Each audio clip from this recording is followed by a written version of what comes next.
तदनंतर आपले ज्येष्ठ नेते टिकचंदजी. एक गोष्ट लक्षात आली आणि ती म्हणजे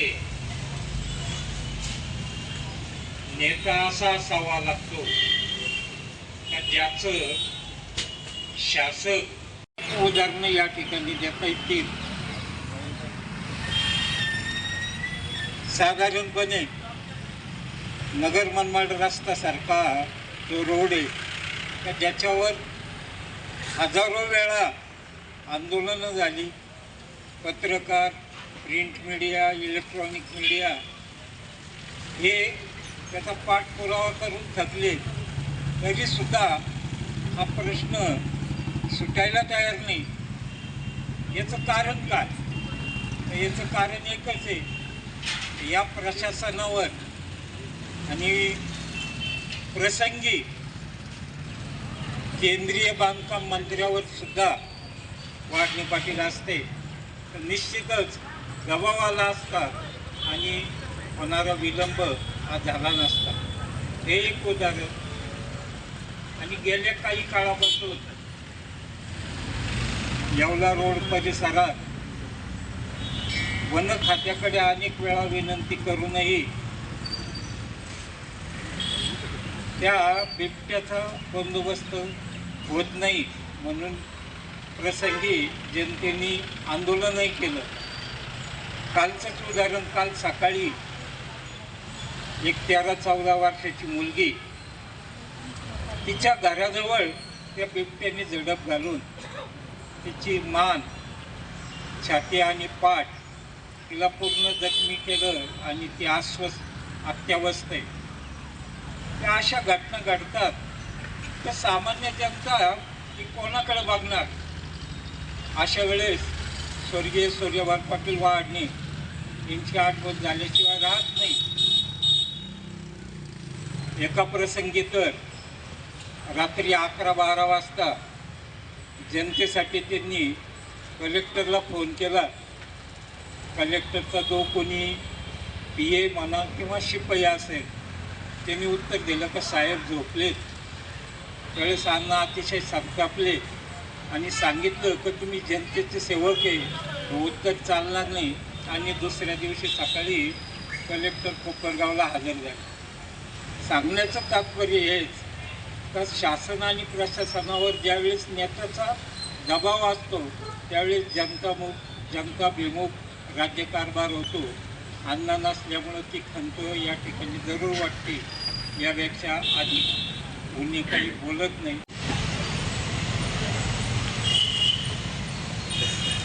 26 जून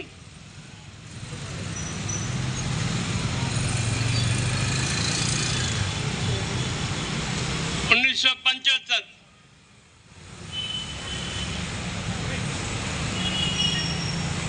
देश के इतिहास में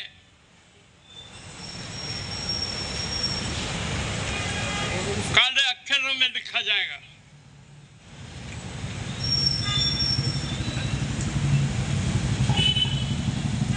उसी दिन सुबह सुबह वाणिज्य पाटिल ने जो मुख्य कार्यकर्ता थे उनको घर पे बुलाया और कहा कि आज सुबह 9 बजे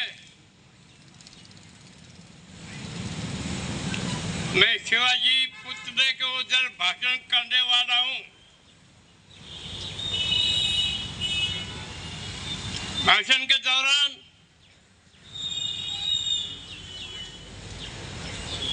मुझे अटक होगी. आप जो 10-12 मेन कार्यकर्ते हैं वो अंडरग्राउंड हो जाओ,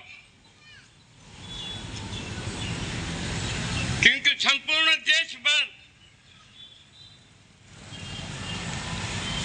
बड़े नेता क्या, छोटे नेता क्या, सभी को श्रीमती इंदिरा गांधी ने जेलों में ठूस दिया. जेलों में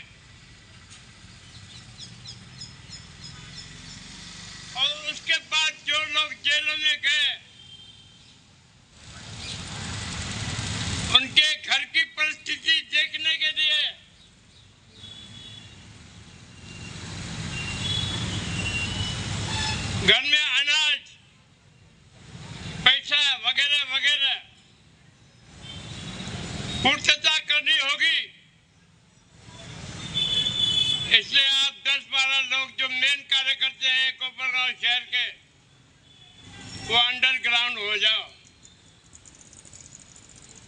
अगर कोई बंबई जाता है तो घर को बोल के जाना का कि मैं हैदराबाद जा रहा हूं।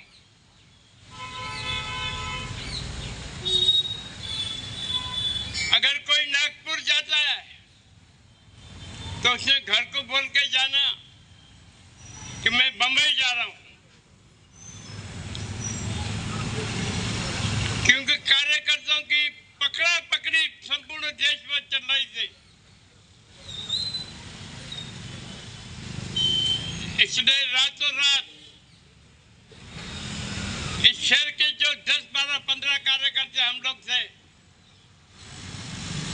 अंडरग्राउंड हो गए।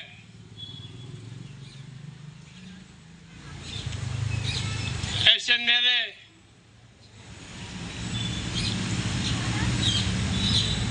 मित्र कहे या सहयोगी कहे, सूर्यभानजी पाटिल वाह ने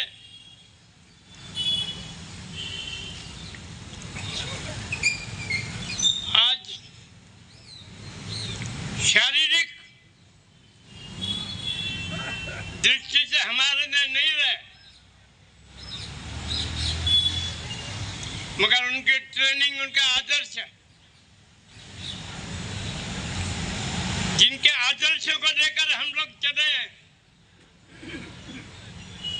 वो आदर्श आज भी हमारे साथ हैं। उन आदर्शों के आधार पर इस शहर में भारतीय जनसंघ बढ़ा। निशानी थी दीपक। जनता पार्टी बनी। निशानी थी हलदर, नांगरधारी, चटकरी।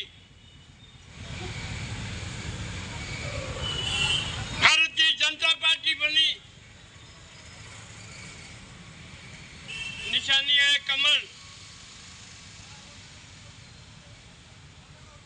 1977 के 19 महीने 19 महीने लाखों कार्यकर्ता जेल में।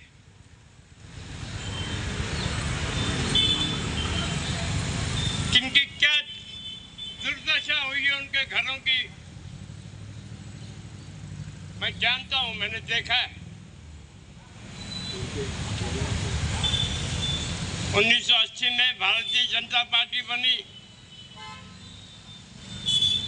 आज भारतीय जनता पार्टी की उम्र 45 वर्ष है। 1980 से 2025, इस 45 वर्ष के कार्यकाल में आज देश में सबसे बड़ी पार्टी ये भारतीय जनता पार्टी है। ये सबसे बड़ी पार्टी का कारण है ऐसे तपस्वी कार्यकर्ता जिन्होंने अपनी तपस्या से, अपने त्याग से इस देश में भारतीय जनता पार्टी को बढ़ाया। आज संपूर्ण हिंदुस्तान में भारतीय जनता पार्टी पहले नंबर की पार्टी है। उसमें ऐसे कार्यकर्ते, वान्य पाटिल जैसे कार्यकर्ते, आप जैसे कार्यकर्ते, उन सबका सहयोग है। मैं उन कार्यकर्ता को, तपस्वी कार्यकर्ताओं को नमस्कार करते हुए सबको वान्य पाटिल के आदर्श लेने के लिए आग्रह करूंगा। उनके आदर्श लेकर आगे भविष्य में देश की सेवा में, समाज की सेवा में सदैव अग्रसर रहे और सूर्यभानजी पाटिल जैसे व्यक्ति महत्व को नमस्कार करते हुए मैं अपने 2 शब्द पूरे करता हूँ। जय हिंद, जय महाराष्ट्र। आणि आदरणीय सूर्यवंशी पाटील वहाडणे यांच्या स्मृती दिनाच्या निमित्तानं आपण सर्वच जण या ठिकाणी उपस्थित आहात।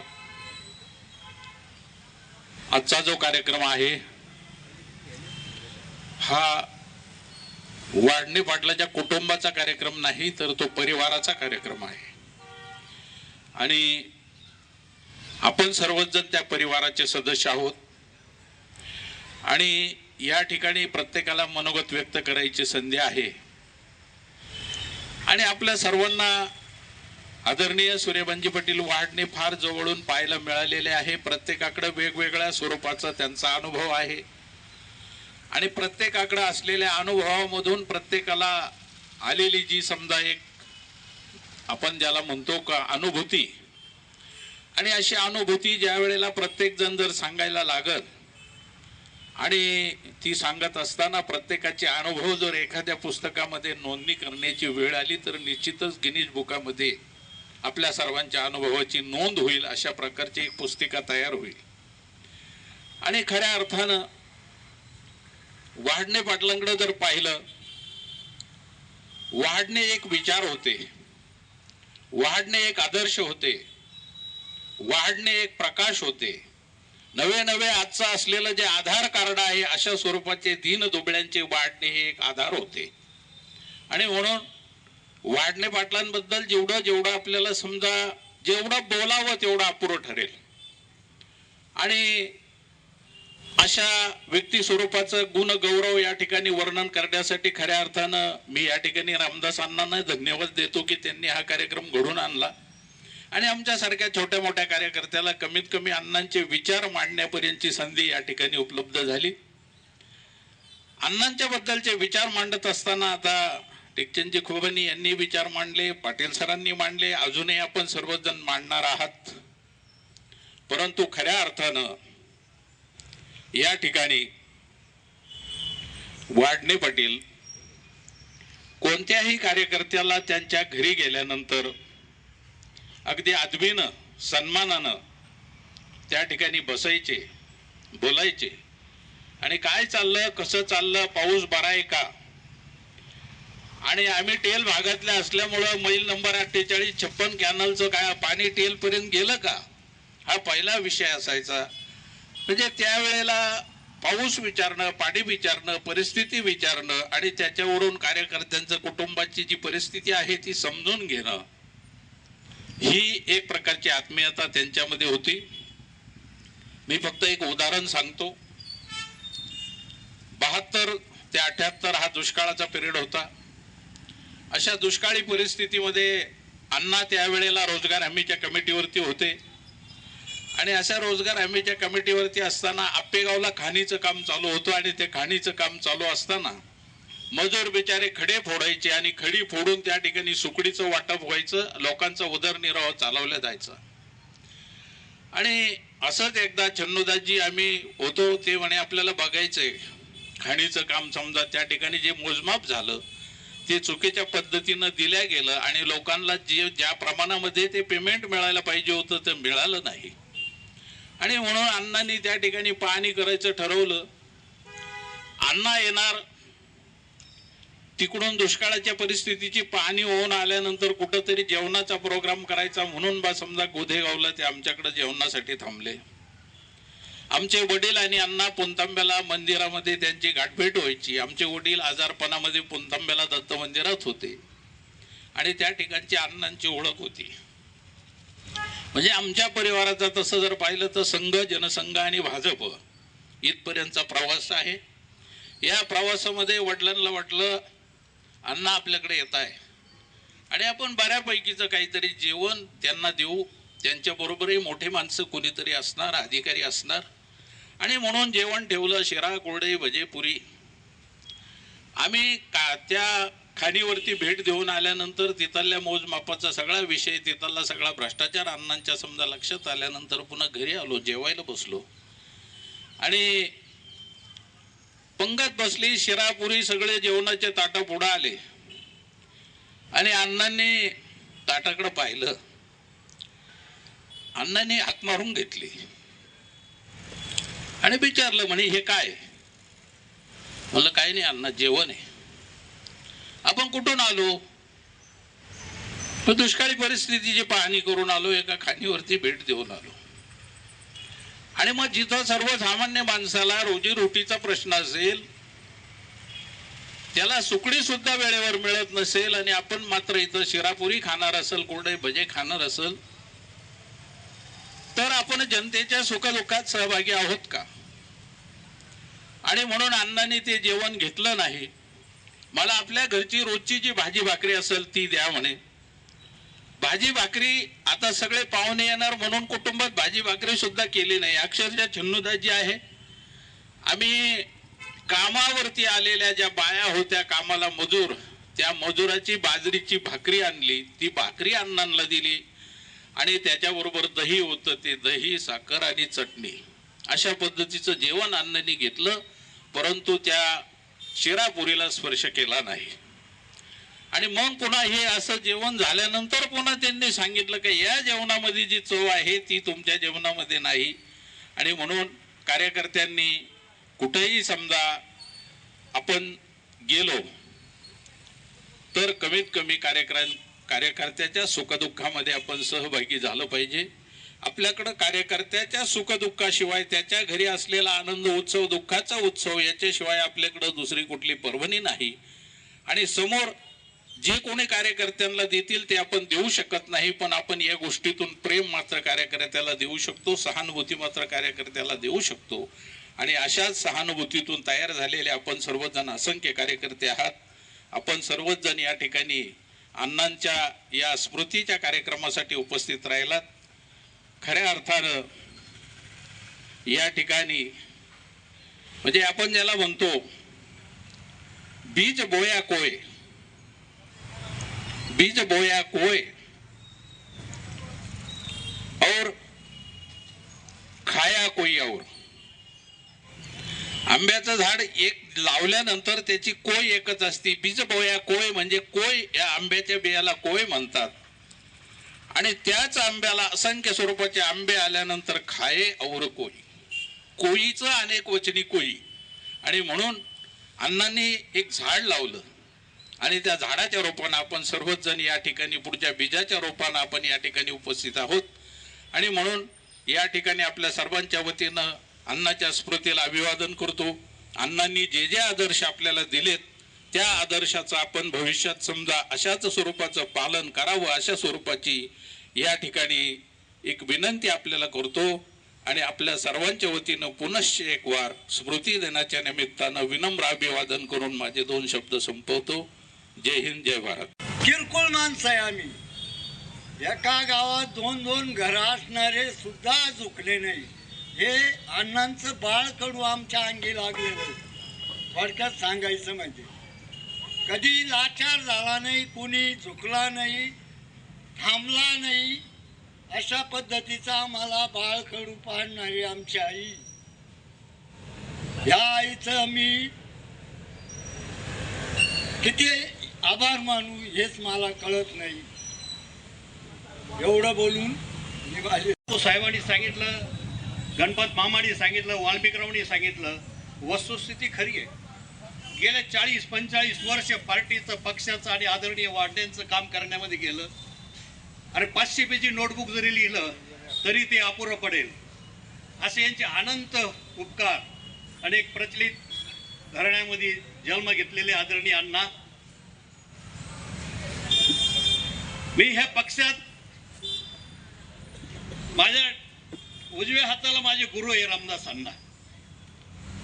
आणीबाणी उठल्यानंतर रामदास अण्णांनी आम्हाला व्यापारी शेतकी शाळेत आणलं, आपलं माळी बोर्डिंगला आणलं. आणि त्यावेळीपासून आज तागाई ह्या गुरुचे तत्व पाळले पाहिजे, याचे विचार पाळले पाहिजे, यांचं म्हणणं ऐकलं पाहिजे, तरच गुरु. म्हणून मी 1 मिनिटात संपवतो. आणि आदरणीय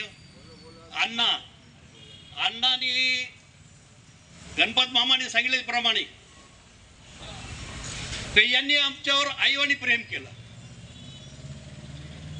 वडिलावानी शिस्तर आणि रागाने बोलले आणि गुरुवानी आम्हाला मार्ग दाखवला. एक आदर्श व्यक्तिमत्व, प्रामाणिकपणा, न लाचारी करणारी हे कार्यकर्ते हे केवळ म्हणजे अण्णामुळे शिकलो. अरे कैक लाखांनी देणारी पैदास ह्या तालुक्यामध्ये जन्माला आली, आणि हा बसलेला खुर्चीवरचा कार्यकर्ता एकही फुटला नाही.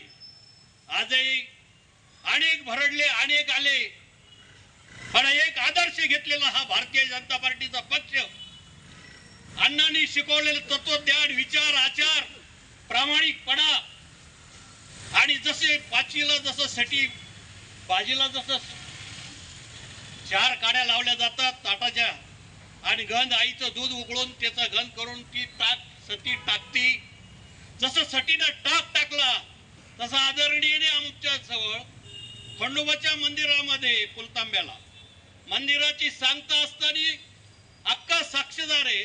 वाल्मिकरावला मला सांगितलं, अक्कानी सांगितलं कधी आले, आम्ही म्हणलं अक्का अण्णाला आणून सोडलं, तुम्हाला सोडलं.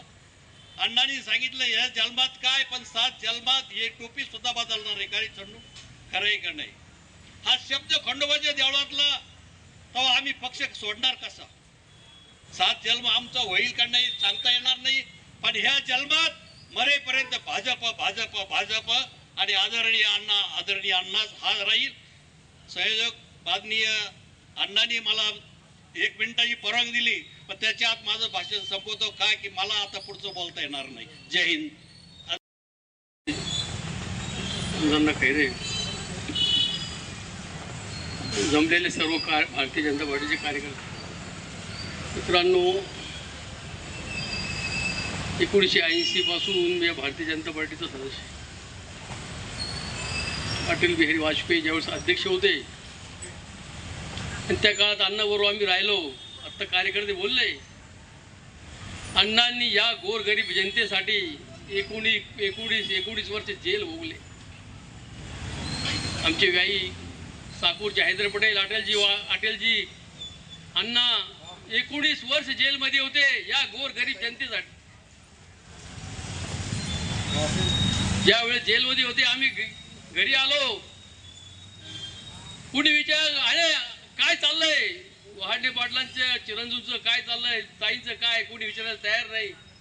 एक असे एक मुस्लिम कार्यकर्ता, या नगरपालिकेचे उपाध्यक्ष, हे विचार आले की ताई काय बाजारचं, आणि कशा प्रकारे कुणी विचारायला तयार नाही असे ते विचारायला आले. गुलाम नबी आझाद उपाध्यक्ष होते नगरपालिकेत त्या काळात, आढाव पाटील अध्यक्ष, ते उपाध्यक्ष होते.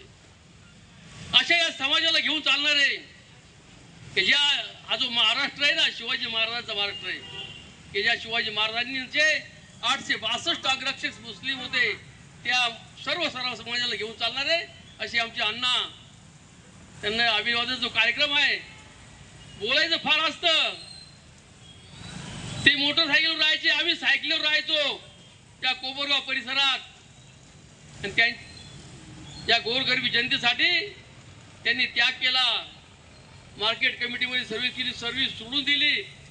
ते धान्य खाली पडत होतं शेतकऱ्यांचं, ते धान्य पाहून त्याच्या पोटात तळमळ उठत होती, आणि त्या मार्केट कमिटीला सोडून दिलं. त्या गोरगरीब जनतेसाठी त्यांनी हा त्याग केला. बोलायचं फार आहे, कार्यकर्ते सुद्धा बोलणार आहे.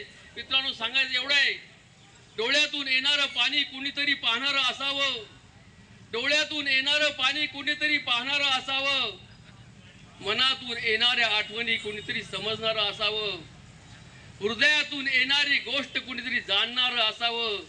आणि ज्या काळ असतो ना, हा काळ, त्या काळात या गोरगरीब जनतेला साथ देणार सारखं असं वाढणे पाडसारखं नातं असावं. जास्त काही बोलत नाही, कार्यकर्ते बोलले आहे, असं नातं असावं. माझ्याकडे पत्र आहे, त्या काळातला ते जेलमध्ये होते. कार्यकर्त्यांनो विसरू नका, मी विसरणार नाही. गोरगरीब जनतेसाठी फिरत राहा, पार्टीचं काम करा. तर कार्यकर्ते बोलते आम्ही पार्टी सोडणार, आम्ही सोडणार, आम्हाला काही नको आहे, फक्त न्याय पाहिजे. आमदार आता बसलेले आहेत, त्यांची आम्ही बरोबर होतो. प्रभाकर वाणी आहे, अंबादास साळुंके, सतीश शेठ कृष्णारी ही मंडळी आम्ही बरोबर जास्त बोलत नाही, तब्येत थोडी हे दोन शब्द. आपले सर्वांचे आदर्श स्वर्गीय अण्णा यांचा स्मृतिदिन आपण या ठिकाणी साजरा करीत आहोत. अण्णांचा आणि माझा तसा संबंध 7 सप्टेंबर 1993. मी त्यावेळेस महाविद्यालयीन शिक्षण घेत असताना अखिल भारतीय विद्यार्थी परिषदेचं काम करीत होतो आणि 7 सप्टेंबर 1993 या दिवशी राज्यातील शैक्षणिक बाजारीकरणाच्या विरोधात, खाजगी शिक्षण संस्थांच्या मनमानी विरोधात अखिल भारतीय विद्यार्थी परिषदेने मुंबईमध्ये मंत्रालयावर विद्यार्थ्यांचा भव्य असा मोर्चा आयोजित केला होता. त्याप्रमाणे आम्ही कोपरगावातून 400-500 विद्यार्थी मनमाड रेल्वे स्टेशनवर मुंबईला जाण्यासाठी संध्याकाळी मनमाडच्या रेल्वे स्टेशनवर हजर होतो. या ठिकाणून मनमाडपर्यंत जाण्या येण्यासाठी स्वर्गीय सोनवणे आपले प्यासो यांनी आम्हाला टेम्पो आणि त्यांचे जे डंपर होते या डंपर दिले आणि सर्व विद्यार्थी मनमाड रेल्वे स्टेशनवर सोडले. परंतु तत्कालीन काँग्रेस प्रशासनानं विद्यार्थ्यांच्या या मोर्चा दाबून टाकण्यासाठी आटोकाट प्रयत्न केले आणि मुंबईकडे जाणाऱ्या सर्व रेल्वे गाड्या त्या ठिकाणी मनमाड रेल्वे स्टेशनवर थांबत नव्हत्या. जवळजवळ रात्रीचे 9-9:30 वाजले, एकही रेल्वे मुंबईच्या रेल्वे स्टेशनवर मनमाडच्या रेल्वे स्टेशनवर थांबत नव्हती. हजारो विद्यार्थी त्या ठिकाणी मुंबईला जाण्यासाठी थांबलेले होते. त्यावेळेस अण्णा विधान परिषदेचे उपसभापती होते. त्यावेळेस मोबाईलची व्यवस्था नव्हती, परंतु अण्णांच्या घरचा लँडलाईन नंबर आमच्याकडे होता. मी त्या ठिकाणी एका लँडलाईनच्या त्यावेळेस ते कॅफे होते त्या ठिकाणी गेलो आणि अण्णांच्या घरी फोन केला. अण्णा असा प्रॉब्लेम आहे, आम्हाला मुंबईला जायचं आहे. अण्णांना माहीत होतं की दुसऱ्या दिवशी, कारण विद्यार्थी परिषद एक संघ परिवारातील एक संस्था. अण्णांना सर्व परिस्थिती सांगितली. अण्णांनी आम्हाला सांगितलं की तुम्ही त्या ठिकाणी रेल्वे रोको करा, एकही रेल्वे मुंबईकडे जाऊन देऊ नका आणि जे काय होईल रेल्वे जर थांबली नाही पुढचा परिणाम काय होईल तो मी त्या ठिकाणी बघून घेईल, तुम्ही रेल्वे एकही हलवून देऊ नका. असं सांगितल्यानंतर आमच्या कोपरावतील सर्व विद्यार्थी रेल्वे रुळावर अक्षरशः झोपले, एकही रेल्वे हलवून दिली नाही. शेवटचा विद्यार्थी रेल्वेमध्ये बसेपर्यंत त्या ठिकाणी रेल्वे हलवून दिली नाही. शेवटचे विद्यार्थी आम्ही कोपरावचे विद्यार्थी 100-150 विद्यार्थी थांबलो आणि शेवटच्या रेल्वेने 12:30 वाजता आम्ही त्या ठिकाणी मुंबईकडे प्रस्थान केलं. स्वाभिमान काय असतो तो स्वाभिमान शिकवला. आजपर्यंत मी तरी स्वाभिमानाने शिकलो, स्वाभिमान शिकून स्वाभिमानाने जगलो. कुठल्याही प्रकारच्या आमिषाला बळी न पडता अण्णांच्या पावलावर पाऊल मार्गक्रमण करीत आहे. अशा अण्णांना मी या ठिकाणी भावपूर्ण अशी आदरांजली अर्पण करतो. असं एक समीकरण आहे की तळागाळातून वर आलेले म्हणजे कमळातून आपल्या चिखलातून कमळ उमलावं असं हे व्यक्तिमत्व आहे. आपल्याला कोपरगाव तालुक्याचं राजकारण सगळ्यांना माहिती आहे आणि त्या राजकारणाचा कमी बहुत जास्त प्रमाणामध्ये सगळ्यांनी ती झळ सोसलेली आहे. परंतु ही सगळी झळ सोसत असताना सुद्धा कार्यकर्ते त्या स्वाभिमानाने त्या सन्मानाने कसे उभे राहिले अण्णाच्या पाठीमागे, हे एक फार मोठं कोड आहे. एवढ्या मोठ्या या कोपरगावच्या साम्राज्यामध्ये अशा व्यक्तीच्या पाठीमागे लोक उभे राहतात, हेच खरं त्यांचं मोठेपण आहे. अण्णांचं का आता किती वर्णन आणि काय करावं, सगळ्या आठवणी अशा डोळे. एक चलत चित्रपट जर अण्णांचं नुसतं चित्र जर उभं राहिलं तर सगळं त्यांचं सायकलवर पासून तर फार याच्यापासून तर सगळं चित्रपट आपल्या डोळ्या सगळ्यांच्या समोर उभं राहतं. का अशा खडतड आयुष्यातून आणि एक सुगंध पसरवणारे अशी व्यक्तिमत्व म्हणजे अण्णा. अण्णांचे अनेक अनुभव आपण सगळ्यांनी आता इथे सांगितलेले. कारण अण्णा म्हणजे सर्वसाधारण व्यक्ती, सर्वसाधारण शेतकरी, सर्वसाधारण वागणारा कार्यकर्ता याच्या पाठीशी उभे खंबीर राहणारं व्यक्तिमत्व म्हणजे अण्णा होते. खरंच ती अण्णा ही अशी व्यक्ती होती. मी ज्यावेळेस तालुका अध्यक्षपदी मला त्यांनी बसवलं त्यावेळेस मला असं वाटलं, म्हणलं ते मोठमोठे लोक अधिकारी वर्ग काय आपलं काय टिकावं लागणार आहे अण्णा. परंतु आम्ही बसलो एक दिवस अण्णांकडं. अण्णा म्हणे तू काही घाबरू नको, आमचे वाल्मिकराव असतील छान असतील त्याने तू घाबरायचं काही कारण नाही म्हणे, काय होईल ते होईल. अधिकारी असो फक्त नियमामध्ये राहा म्हणे तुम्ही तुमच्या. पण त्यांचं एक शिस्त होती, नियमाच्या बाहेर कार्यकर्ता गेला ना मग त्यांना फटकवल्याशिवाय ते पण राहत नव्हते, अशी त्यांची पद्धत होती. आणि नियमात राहणारे कार्यकर्ता रात्री उभे राहणारे अण्णा. आणि अण्णांचं नाव घेऊन जर एखाद्या कार्यालयात समजा आम्ही त्यावेळेस भरपूर कामं केले, आमच्याबरोबर बरेचसे आमचे सगळे कार्यकर्ते होते. आम्ही गेलो ते पाहिल्यानंतर अशी आमची एक ओळख झाली, हे कोण, हे वाढण्यांचे कार्यकर्ते.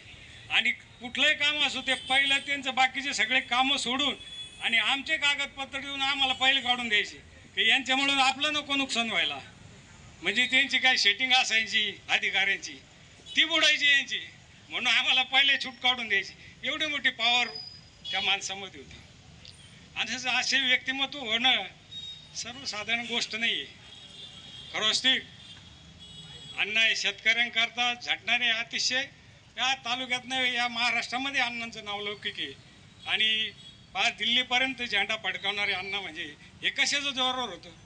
त्यांची नैतिकता एवढी प्रबळ होती की त्या नैतिकतेपुढं चांगले तिथं हार मानत होते. आणि जगामध्ये श्रेष्ठ जर काय असेल तर माणसाची नैतिकता ही सगळ्यात श्रेष्ठ असते. आणि त्या नैतिकतेपुढं चांगल्या रथी महारथींना झुकावं लागतं. काय आपल्या संघाचे एक गीत आहे, जगू जगाला देऊन जगू चिरवांची तई माणुसकी, जिच्या पुढे मस्तक होतील साम्राज्य अवघी परखी. असं हे व्यक्तिमत्व आणि नेतृत्व होतं. एकदा एक किस्सा घडला, खोपडीच्या एका शेतकऱ्याला पाणी मिळालं नाही. शेतकरी सगळं पाणी पाट क्लोज झाला. ते शेतकरी आले इथं, आमची शेवाळी बसलेली. त्यांनी सांगितलं अण्णा आमचं पाणी भरायचं राहिलं. अण्णांनी लगेच फोन उचलला, त्या अधिकाऱ्याला सांगितलं अरे त्या खोपडीच्या शेतकऱ्याचं पाणी. ते म्हणे आता पाट बंद झाला. ते मला बाकीचं काही सांगायचं नाही. त्या शेतकऱ्याचं पाणी भरून दिल्यानंतर माझ्याकडे यायचं मला रिपोर्ट द्यायचा.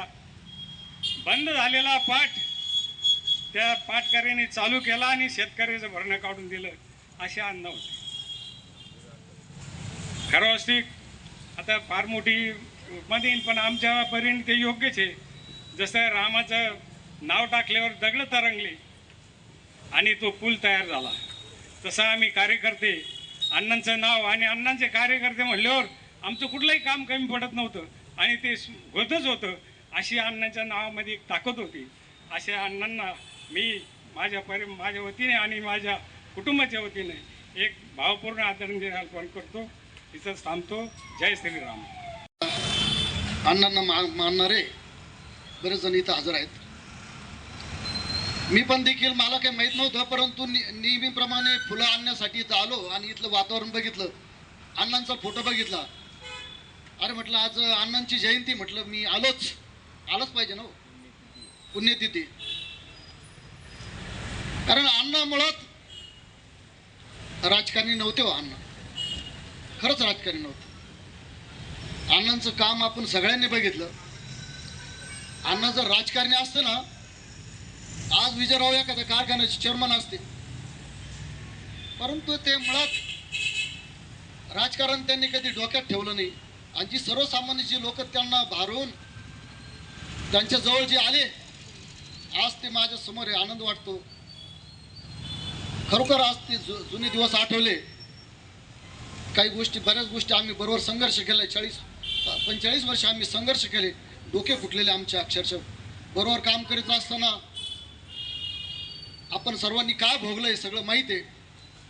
परंतु एक वाईट सुद्धा वाटतं, कदाचित कोणाला थोडंसं चुकीचं वाटेल, परंतु ही सर्वसामान्य माझ्या पुढे जी बसलेली माणसं, काल ती तशीच होती, आज बी तशीच आहे. त्याचं दुःख वाटतं.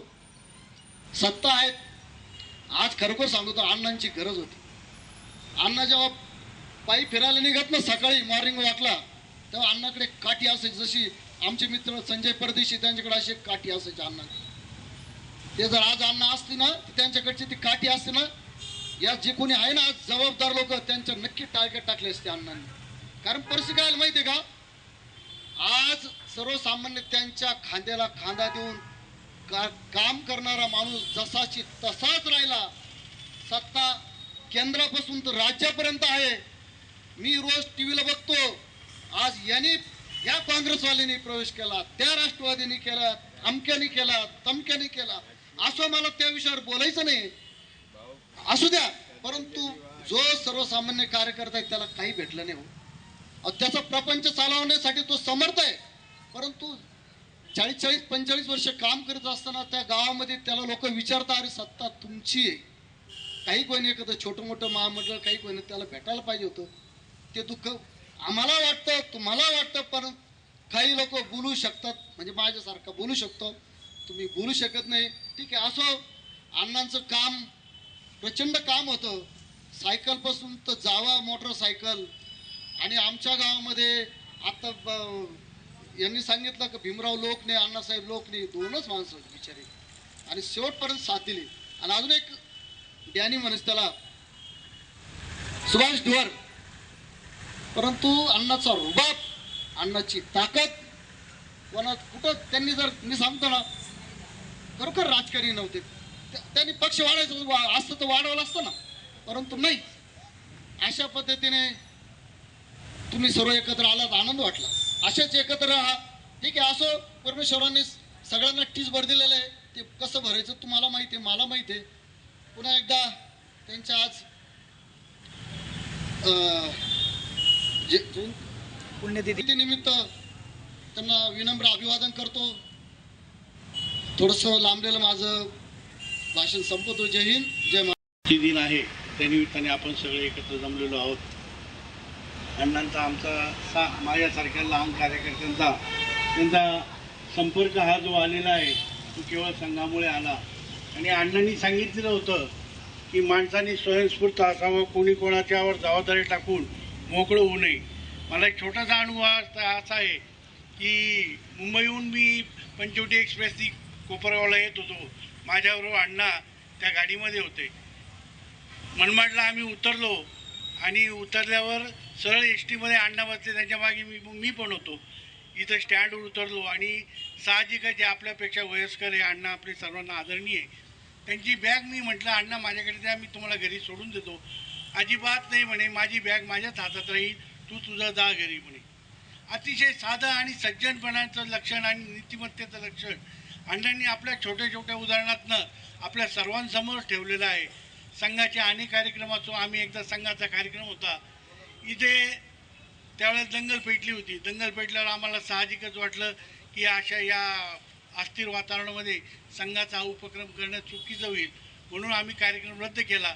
अण्णांनी आम्हाला घरी बोलून घेतलं आणि इतकं झापलं, आम्हाला इतके बोलले की तुम्ही अशा वाईट परिस्थितीमध्ये किंवा अशा तुम्हाला डामडौल होईल अशा परिस्थितीला सामोरं जायला पाहिजे, तुम्ही खंबीर राहिलं पाहिजे, आपण जी तत्वाला चिकटून राहिलं पाहिजे आणि खंबीरपणे सगळ्या गोष्टीला सामोरं झालं पाहिजे. अशा तऱ्हेने आमच्यामध्ये नैतिकतेचं ते बळ आमच्यात निर्माण करत होते. अण्णांनी आम्हाला कोणाला काही पदं दिले अशातला भाग नाही, आम्हाला कोणालाही मोठं केलं अशातला भाग नाही. आत्ता बाळासाहेबांनी सांगितलं की आम्ही आहे तिथेच आहोत. आम्हाला याच्यातच आनंद आहे की आम्ही अण्णांसारखे नैतिकतेने जगून, आम्ही साध्या छोट्याशा घरामध्ये राहून कोणत्या लाल दिव्याची अपेक्षा किंवा कोणत्या महामंडळाची अपेक्षा, कोणत्या पदावर जायची अपेक्षा असणारे आमचे कार्यकर्ते नाही. आम्ही साधारण अण्णांनी शिकवलेल्या रस्त्यावरून जाणारे, संघासाठी, संघाच्या माध्यमातून समाजासाठी झटणारे आणि नैतिकतेने जगणारे हे कार्यकर्ते आहे. एकचंदजी असो, वाल्मिकजी असो, किरणजी असो, अनेक कार्यकर्ते आहे की जे आम्ही जे पहिले 20-40 वर्षापूर्वी होतो तेच आहेत, त्याच ठिकाणी आहोत. पण आमच्यातला तसूभरही आमच्या कार्यकर्ता म्हणून भाव कमी झालेला नाही. आम्ही अण्णांच्या या निमित्ताने हेही सांगू इच्छितो की आम्ही जे संघाने शिकवलं, जे भाजपने शिकवलं, सर्वसामान्यांच्या सुखदुःखात आपण सर्वांनी सामील व्हावं. त्यांच्या सुखदुःखात जो जो कार्यकर्ता सामील होईल तो खरा समाजाभिमुख येईल. आता एक छोटंच उदाहरण, आपला साहेबराव पवार आहे. अडीअडचणीला कधी तो अण्णांकडे जायचा आणि आज त्याची पुतणी, सांगायला अभिमान वाटतो की आज ती MPSC परीक्षेमध्ये महाराष्ट्रामध्ये पहिली आली आणि तिची DYSP म्हणून निवड झाली. कदाचित अण्णा असते तर त्यांना फार मोठा आनंद झाला असता की माझ्या सर्वसामान्य कार्यकर्त्याची पुतणी म्हणजे मुलगी आज एवढ्या मोठ्या पदाला पोचली. आणि नेहमी ते साहेबराव पवार अण्णांचा उल्लेख कायम करायचे. पण सर्वजण अण्णांना अभिवादन करण्याकरता आपण जमलेलो आहोत. आजच्या या सभेचे अध्यक्ष नाही आणि अण्णांबरोबर काम केलेले सर्व ज्येष्ठ श्रेष्ठ आणि आमच्या वयातील जे कार्यकर्ते हे सर्वजण आपण उपस्थित आहात. मी अण्णांची एकच गोष्ट सांगतो, 1981-82ला तळजाई शिबिर होतं आणि अण्णा मला वाटतं आमदार होते आणि प्रदेशाध्यक्ष असतील बहुतेक. आणि तळजाईचं शिबिर होतं. आम्ही सर्वजण पुणतांब्यातील 100-150 कार्यकर्ते कोपरगावमधून आणि अशा पण साधारणतः पश्चिम महाराष्ट्रातून 50-55 हजार स्वयंसेवक सर्व जमलेलो होतो. आणि आमच्या राऊटीमध्ये अण्णा पण होते. एकदा संपत दिलं संध्याकाळी आणि आमची गडबड चालू होती. सर्वजण संपदामध्ये उभे राहिले आणि माझ्या खांद्यावर हात पडला पाठीमागून. म्हणून मी वळून बघितलं तर अण्णा होते आणि आम्ही सर्व कार्यकर्ते एकदम शांत झालो, स्वयंसेवक शांत झालो. यातून मला एकच सांगायचं आहे का अण्णा ज्यावेळेस आमदार असतील, प्रदेशाध्यक्षाच्या याच्यावर असतील, परंतु स्वयंसेवक म्हणून ते एक सामान्य जीवन जगले. आणि यातून त्यांचं मोठेपण असं दिसतं का मी आमदार आहे म्हणून मी वेगळा काहीतरी कॅटेगरीमध्ये आणि मी कुणीतरी एक विशेष व्यक्ती आहे असं त्यांनी कधी समजलं नाही. ते सामान्य कार्यकर्त्यासारखं, सामान्य स्वयंसेवकासारखं त्यांचं आचरण होतं. परंतु त्यांचे विचार हे जे काही आपल्याला आदर्श घातला आहे. आणि मला एकच सांगायचं आहे का त्यांनी हा विचार कधी केला नाही. कारण त्या ज्यावेळेस कामाला सुरुवात केली त्यावेळेस त्यांच्याकडं एक हीन दृष्टीने बघितलं गेलेलं आहे त्या कार्यकर्त्यांकडं, सर्व कार्यकर्त्यांकडं. आणि मला एवढंच सांगायचं आहे का त्यांनी सुद्धा त्यावेळेस विचार केला जे येतील त्यांच्याबरोबर काम करायचं, जे येणार नाही त्यांच्या विरहित काम करायचं, पण काम थांबवायचं नाही.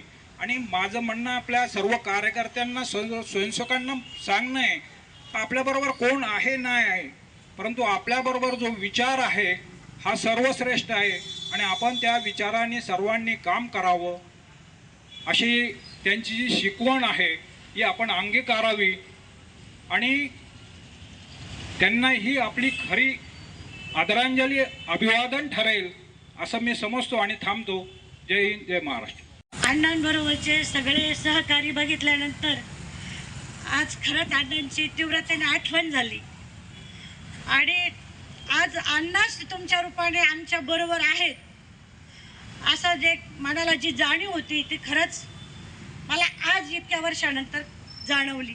इतके कार्यक्रम झाले असतील, अण्णांचं इतकं सगळं झालं असेल, पण आज जेव्हा सगळे कार्यकर्ते पाहिल्यानंतर अण्णा आज आपल्या सोबत आहेत ही मात्र भावना आज प्रकर्षाने मनाला जाणवली.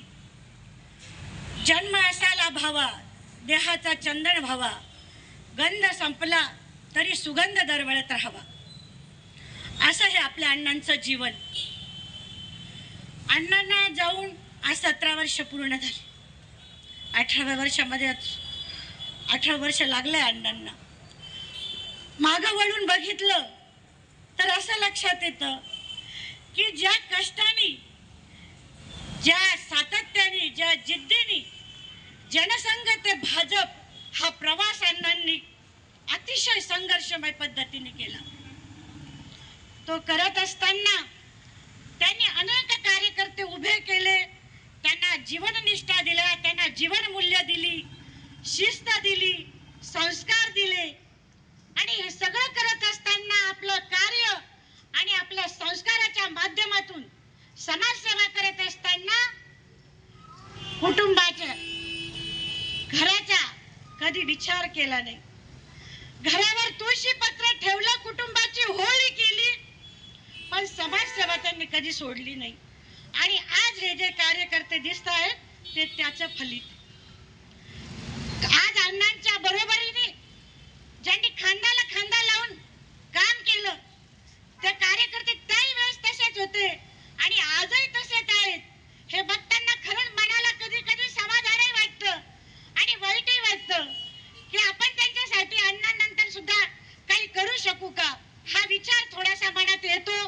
कारण अण्णांनी दिलेले संस्कार घेऊनच पुढे चालायचंय आणि या कार्यकर्त्यांबरोबर शेवटपर्यंत राहायचंय, हा विचार मात्र शेवटपर्यंत आहे.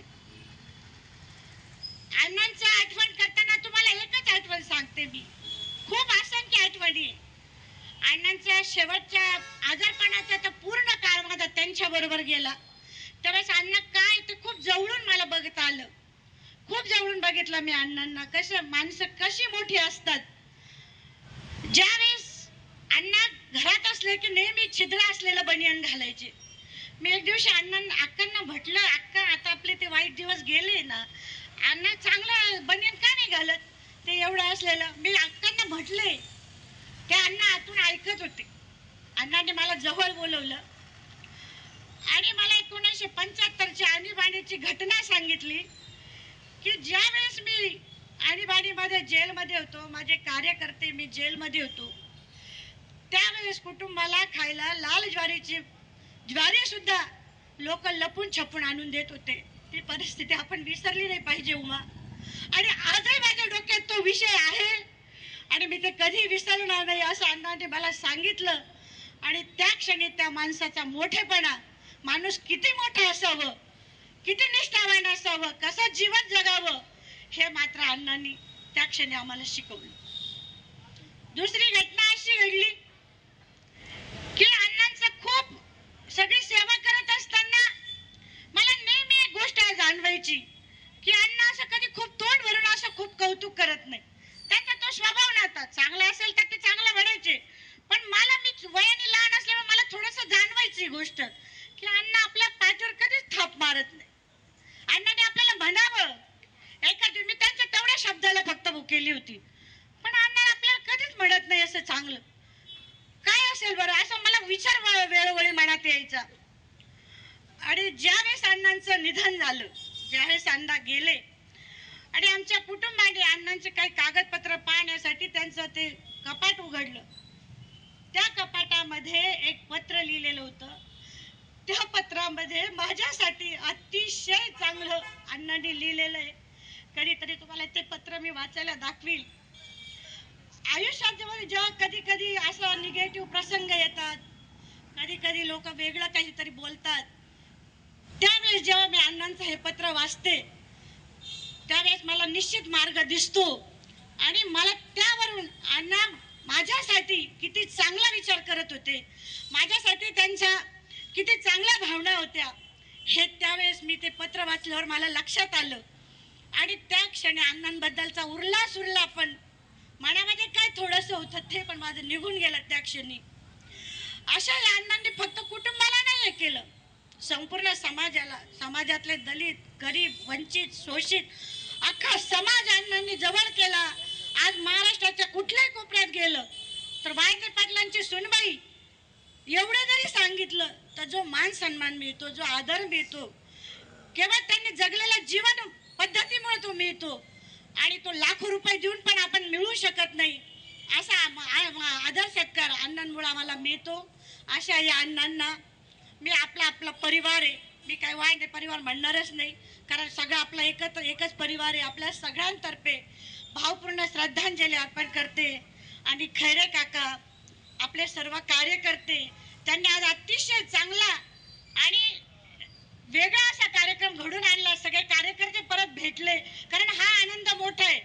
कार्यक्रम होतात, येतात, जातात, आपल्या लग्नात तिकडे भेट, पण आज खऱ्या अर्थानं या कार्यकर्त्यांची भेट झाली आणि अण्णांच्या स्मृतींना उजाळा मिळाला. आम्हाला पण अण्णा आज आमच्या जवळ असल्यासारखं वाटलं. म्हणून सगळ्या कार्यकर्त्यांचं, सगळ्यांचं मी मनपूर्वक आभार मानणार नाही, पण तुमच्या सगळ्यांचं कौतुक करते आणि माझ्या वाणीला विराम.